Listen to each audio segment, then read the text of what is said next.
The views and opinions expressed in this program are those of the participants and do not necessarily reflect the views and positions of the agency. Welcome to DYCD Next Gen. Once again, I'm your host, Ryan Cooks, and our monthly podcast features the very latest on everything DYCD has to offer, and we go right to the heart of the story, speaking to people and New Yorkers about the issues they face in their daily lives. This month, we are focusing on Juneteenth, a time to reflect on freedom, resilience, and the ongoing pursuit of equity. We'll explore what this historic day means to our communities today, hear personal stories, and highlight the voices of people shaping the future. Joining us today is DYCD's Director of Special Initiatives, William Conley. Welcome to the show. Hi, Ryan. Thank you. Of course. Glad to be here. Of course. Let's just jump right into it to get it started off. Okay. If you'd like to introduce yourself a bit and talk about what you do here at DYCD, that would be appreciated. Okay, awesome. Yeah. My name is William Conley. I am a Director of Special Initiatives, former Director of Operations. I work with some of the HBCU programs that we had in the past, African Ancestry program we had in the past, and also cultural exchange program where kids took students to Africa. Okay. So that leads us into our first question. So Juneteenth, what does Juneteenth mean to you personally, and how has your understanding of it evolved over time? Well, initially, when I first heard of Juneteenth, Juneteenth is pretty new to all of us for the most part. So my understanding is that the slaves were free at a later date from when the proclamation was initially signed. Right. And so they didn't get the information down to them until like later on, like a couple of like a year or something later. But how it evolved over time, for me, understanding that the slaves were free during that time, even though it was free later, we still are not free. That's pretty much right. Yeah, we're not free. Even though symbolically, we are free, but symbolically we're not free. Exactly. Well, I know even though they said that we're free, but we're not free to move around like we should be able to. Being harassed by the cops, being stopped by the cops, so we don't have the freedom of movement. We don't have the freedom of going where we like to go in terms of certain places, which means that if I want to go to if I'm moving to certain neighborhoods freely, I can't move around certain neighborhoods freely because I would be harassed by the cops or stopped by the cops, or they're going to stop me thinking I did some kind of crime or something like that, or something of that nature. And also with all the discrimination going on, we don't move freely. We still not free based on that. We're discriminated just by the way we look, and sometimes just by where we are. So that's what I mean by even though we're free, we're just not really free. This leads into my next question. How is Juneteenth, like, do you celebrate Juneteenth, or how is that celebrated in your family or community, or have you seen people celebrate Juneteenth in your community or in social circles? Yeah, absolutely. So the fraternity celebrates it. They do community service, do community work, and things like that. Okay. This weekend I went to a multicultural event for Juneteenth where they had a pageant, and they brought in different girls from different parts of the Caribbean, and they kind of explored some of their background history. Okay. They talked about things it was the background history and things like the cultural belief, foods and things like that. And also it was a talent show for the most part. So it's kind of like a pageant, but it represented all parts of the Caribbean. Oh, that's actually really cool. Yeah. So all cultures. Yeah. Yeah. It was in a local community over there where I live in East New York. So okay. It was pretty good. And this is an annual thing, or this is brand new too? It is annual, but this was my first time attending it. Okay. Yeah, but they've been going on for I think about 4 or 5 years. Okay, nice. Yeah. That's dope. I've heard that you've done significant work supporting and advocating for HBCUs. So what role would you say do HBCUs continue to play in expanding access, building community, and creating opportunities for students of color? By providing access to higher education, higher learning, opportunities for blacks to go to school, offering scholarships. So most people who go to HBCUs are given scholarships. So when they go on the tour, they meet with some of the representatives from the school, some of the school leaders who offer them scholarships. So they've been afforded scholarships they would normally wouldn't have been afforded. Opportunity to go to school mainly because they wouldn't have got a chance to go to school had they go on those tours. So that's the most important piece. And the fact that they know that they can still get an education from a place where people look like them and also understand their culture and their background. So as opposed to going to school who might not understand like some of the plights they've gone through or some of the challenges they may have in their neighborhood, going to HBCU kind of help them connect with people who understands that plight. Is it guaranteed that if you go on the tour that you're guaranteed to get a scholarship, or is just is there like a possible chance? So with Omega Psi Phi, one of the fraternities, everyone who went on their tours received scholarships. They received some kind of funding. Not all the tours gave students funding or received funding when they went to a college tour, but we did have one fraternity that made sure that all the kids got funding for school, and the fraternity offered them funding as well for school. Did you go to HBCU yourself? I absolutely did. Okay. Could you go get into that? I'd like to hear about that as well. That was 100 years ago. So I went to University of Arkansas at Pine Bluff. So so when I was going to HBCU, it wasn't so popular to go to HBCU. I went because people in my family were going to HBCU, so that's what the school to go to. For me, going to HBCU, because I'm all about the fraternities. I knew about fraternities and sororities when I was in high school, so I knew I wanted to be a part of that. So that was one of my biggest pushes to go to HBCU. And then on top of that, I want to go to a school where all my friends were going. Right. People who look like me. Yeah, exactly. And also people who understood, like, if I have a challenge, how I can go to someone who can help me with that challenge. If I had a situation where it's like I may need an extra $2 or $3 for food, there'll be somebody around I can get that support from. Right. But mainly that I want to go to a school where I can get supported. And that was the main reason I went to HBCU. But my experience was great.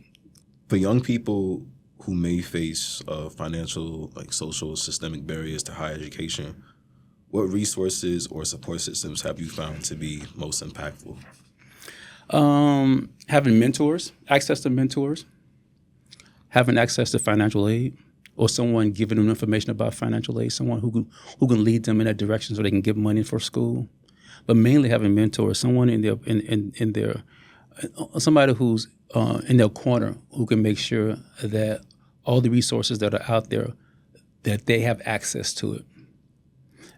Whether it be financial aid, whether it be scholarships, whether it be state scholarships or local scholarships, or even just mentoring, right? Or someone who can help them understand that going to HBCU is not just a free pass. They're not going to go there because at HBCU they're not going to go there and not have to study. They still have to go there and get their studies and still have to learn and still got to do what the other schools are, other counterparts are doing. So it's not a free pass. When it comes to the legacy of Juneteenth and the ongoing pursuit of equity, what gives you hope about the next generation of students and leaders of color? Well, the generation now is passionate about everything, so they're not afraid to ask tough questions. If they don't see it, they don't believe it. They're the prove me society. Mm-hmm. So the fact that they're very passionate about everything that they do, so they're going to push forward and make sure they get everything that's supposed to be afforded to them. I believe you took a trip to Africa. Could you just go into a bit of detail about that and just talk about your experience and if that experience kind of shaped the way you think about Juneteenth and freedom as of today? So when I went to Africa, Juneteenth wasn't something that I had a whole lot of experience in celebrating, but now I can connect the two.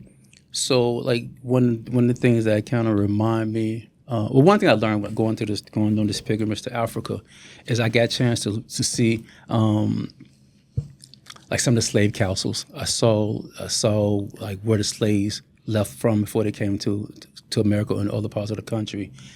I had heard about you hear about slavery coming up, but you never understand the full impact of slavery until you go there. Right. And you see it, for sure. And then you see where they were kept, and you see the door of no return because they went through this door of no return, which means that once they cross this door of no return, life as they knew it before they left Africa was no longer They were enslaved. They were property, and they were owned by somebody. Me understanding that gave me a full understanding of how people were treated back in those days, because not only were they enslaved, but they were raped, they were tortured, separated from their families, and those kind of things. Me going there, gave me a great appreciation of things that are going on. A great appreciation of the things that we do have today. Some things that we have the access to, as opposed to, not that we have full freedom, but we have more access to things than we had, during the time of our ancestors. Exactly. Thank you for that. Thank you for that. So I'd like to go back to something that you said a bit earlier in the episode, where you said that we are not truly free. Could you elaborate on that and about what you meant by that? Things that we had rights to have been, a lot of things have been taken away from us, have been abolished, which given us some power and some leverage in some places, some schools. Right. So like now those things have been removed over the time. We still have the right to vote. Historically, we did not have the right to vote, but that's still fine. But as how they're trying to move into a new direction, like making us make sure we have IDs to vote, making sure that, they're making it hard for us to get to the voting poll. When we get there, the polls are closed down, or you can't vote before some strange reason. Your ID doesn't match your address. A lot of things is coming up to keep you from asserting your rights, or having access to your rights. So those kind of things. What I mean by not free, even with the DEI, DEI, right? Yeah, some of those things, those things have been, been removed, and the things that had given us a little leverage in the past has been taken away from us, and those kind of things. And even also like some of the things that we've had access to, other than those rights have been removed.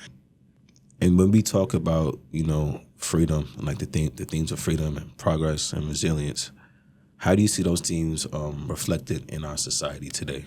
Overall. So for me, it's like because I've been faced with a lot of things. Even though I try to buy my own property, I had some issues with that. My best friend always told me, just got to keep pushing, got to keep moving. When I went to buy my house, and I don't think it had anything to do with me being a black man. It's just that things came up. So, like, for example, there was a lien on the property that I knew nothing about. And I was ready to give up because they were saying I wasn't going to close in time. Things, I had to do other things. I had to come up with other money and stuff that wasn't even my issue. I had to learn to keep pushing, and keep going. There was one time I went to the property. There was signs on the door where somebody had tried to rent the house out to some strangers. And that would kind of turn me off also from buying the house. But I had a best friend who's in my corner who kept telling me, you got to keep pushing, keep going. Don't let anything deter you from buying this property, having this house. So I've learned that with anything, any obstacles that you have, you got to keep pushing, you got to keep going. Even when it looks grim and it looks like it's not going to happen, you have to keep pushing. Yep. Got to keep moving forward. Because once you stop, you're already lost. You've already been defeated. You have to keep pushing. So for me, that's how I look at resilience. Like anything that comes, any challenge that you're faced with, just keep pushing. And it's not over until you come out on top. So I learned from one of my pastors, it's not over until you come out on top. Well said. That's really powerful. What legacy of Juneteenth would you want young people to continue to drive forward into the future? Understand your history. Know your history. Because sometimes we might not be taught everything we need to know, and we might not have all the information. Right. But if we seek that information, we go look for it, and then once we get the information, we kind of make sure we know it. Know your rights, especially as a young black man and living in New York City, getting stopped by the cops all the time. I've been there when I was a lot younger. Know your history and know your rights. Because that taught us one thing on Juneteenth, is that there were people who were free and didn't know they were free because if they couldn't read, because back we weren't given the ability to, we weren't given the right to read. We couldn't, they didn't let us read in those times. So now we've been afforded that right to learn to read. So just know your history, read your history, understand the history. And if you don't understand your history, connect with mentors, connect with older people, or connect with people in your community who can kind of help you along the way, who make sure you get that information. Why do you think we need Juneteenth? I know there's been discourse online on social media of people being like, oh, but we already have Black History Month. Why do we need Juneteenth if they already have their own holiday, month dedicated for them?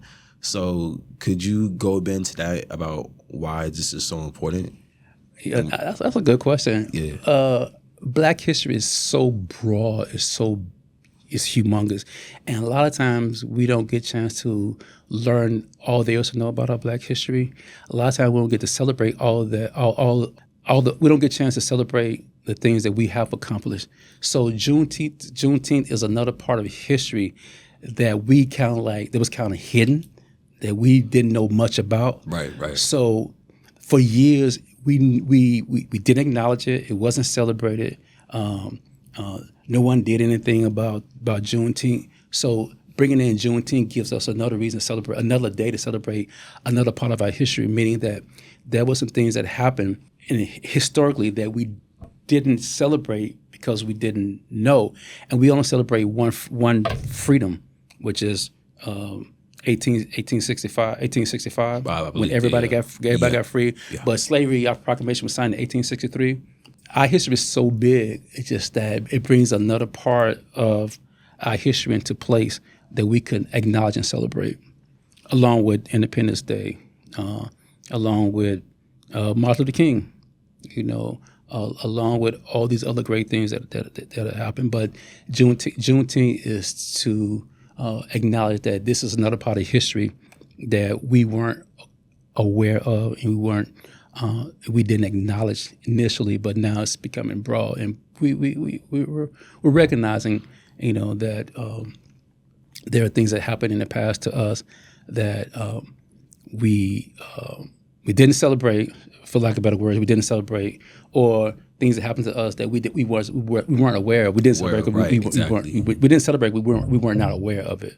If that makes sense. Yeah. Okay. Yeah. It's I'd say Black history is a part of American history. We contribute a lot to this country, its formation, everything, and there's still parts of it still being held. It's kind of crazy to think that Juneteenth in itself as a holiday is still freshly new in people's minds because we just were, again, we didn't have access to learn about it, or we were never taught it. So, because for me, I just learned. This is going to Africa. I learned that what watch service was. In 1863, January 1st, the slaves were waiting for the proclamation to be signed, and they was anticipating if they were going to be free. But today we have watch service ceremony. We bring in the New Year, and that wasn't the true meaning of watch service. So now, New Year's Eve, they call OE, that midnight to that 11 o'clock at night down to midnight to 12:01, whatever. We celebrate a New Year. It's called watch service. People go to church. It's called watch service. But that wasn't the initial intent. People were waiting to be freed. They weren't waiting for the New Year to come in. And but I never understood that till I started going to Africa. It has a whole different meaning. Watch service is we waiting to be free. We're waiting for that proclamation to be signed. Not waiting for the New Year to come in. We can go out and get a drink, and we can go out and go to the next party. So it has changed. The meaning has changed drastically. But we still celebrate it. It's a good celebration, but the meaning has totally changed. And now you're aware of the whole. Now I'm context. aware. So, sure. And that's from me just being able to afford to go to Africa, and having the ability to travel to different parts of Africa and understand the history and the rich history that I wasn't either taught or even when I was taught some things, it wasn't that interesting to me early on. But as an adult, as I got older, it became more interesting. So now I appreciate my history more so than I did before, because before it was just I got to get this grade, I got to pass this class, I got to get out of school. Exactly. But now it's this is my people, this is where I come from, this is me, this is my ancestors, this is my roots. I got to know this history. I got to make sure that I pass it on to my nieces, my nephews, and people who I mentor. Right. So, right. But that's pretty much my take on like the Juneteenth. That reaches the end of our discussion today. Is there anything else that you would like to bring up or say before I close it out? No, I just want to say thank you for the opportunity to talk about Juneteenth. Juneteenth, like I say, is a new holiday for a lot of us. Right, Even though it's been part of history for a long time, we never acknowledged it. It was never celebrated. It's like now it's in the forefront of our community. So a lot of times, things that we didn't know about, we don't celebrate. We don't even acknowledge because we don't know the history. Right. But like now, I appreciate having the opportunity to speak about it because I'm too learning more and more about Juneteenth and why we celebrating Juneteenth and the history of Juneteenth. And I can appreciate it more. Yeah, that concludes today's discussion. For more information on DYCD, check out nyc.gov/DYCD or be sure to follow us on Instagram, Facebook, X, YouTube, and LinkedIn. And join us again next month for another episode of DYCD Next Gen. Once again, I'm your host, Ryan Cooks, and thank you for listening. And again, thank you, Bill, for being on the show. Thank you so much. Thank you.